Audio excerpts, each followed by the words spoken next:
Assalamualaikum warahmatullahi wabarakatuh. Selamat malam.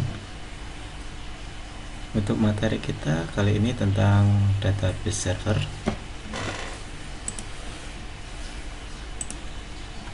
Oke, apa itu database?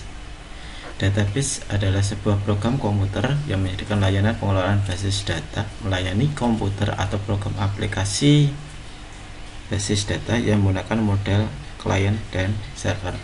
Nah, yang dimaksud di sini adalah apa?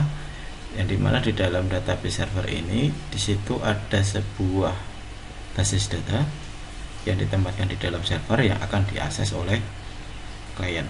Nah, fungsi dari database sendiri yang pertama adalah mengelompokkan data untuk mempermudah identifikasi data. Yang kedua, menghindari adanya duplikasi data dan inkonsistensi data.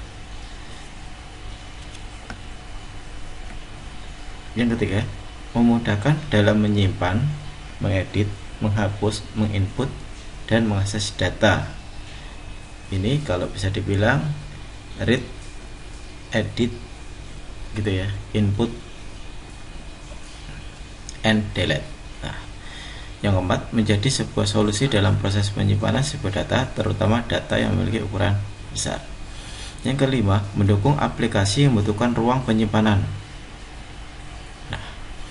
Hampir semua aplikasi modern membutuhkan ruang yang besar untuk menjalankan fungsi secara optimal. Di sini peran database sebagai penyedia ruang untuk menyimpan data-data aplikasi dan sistem sebuah komputer. Bagaimana dengan tipe database server? Yang pertama adalah operational database, yang dimana database ini menyimpan data rinci yang diperlukan untuk mendukung operasi dari seluruh organisasi.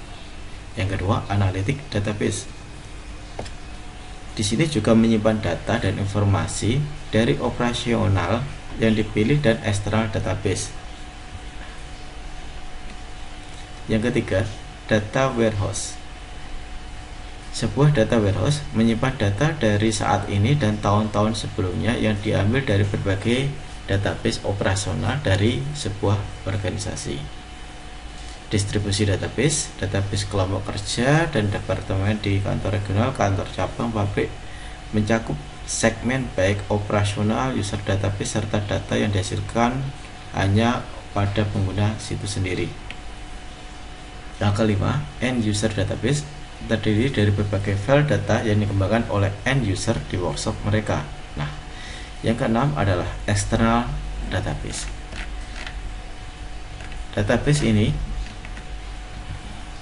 menyediakan akses ke eksternal data milik pribadi online, tersedia untuk biaya kepada pengguna akhir dan organisasi dari layanan komersial. Yang ketujuh, hypermedia database on the web, kumpulan dari halaman-halaman multimedia yang saling berhubungan di sebuah situs web. Yang kedelapan, navigasi database.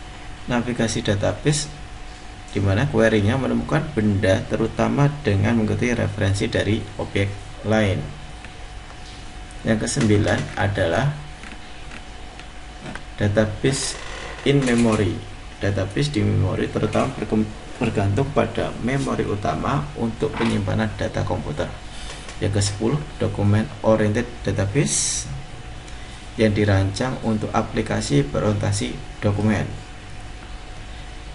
Yang ke-11, real time database, sistem pengolahan dirancang untuk menangani beban kerja yang dapat berubah terus-menerus secara real time otomatis.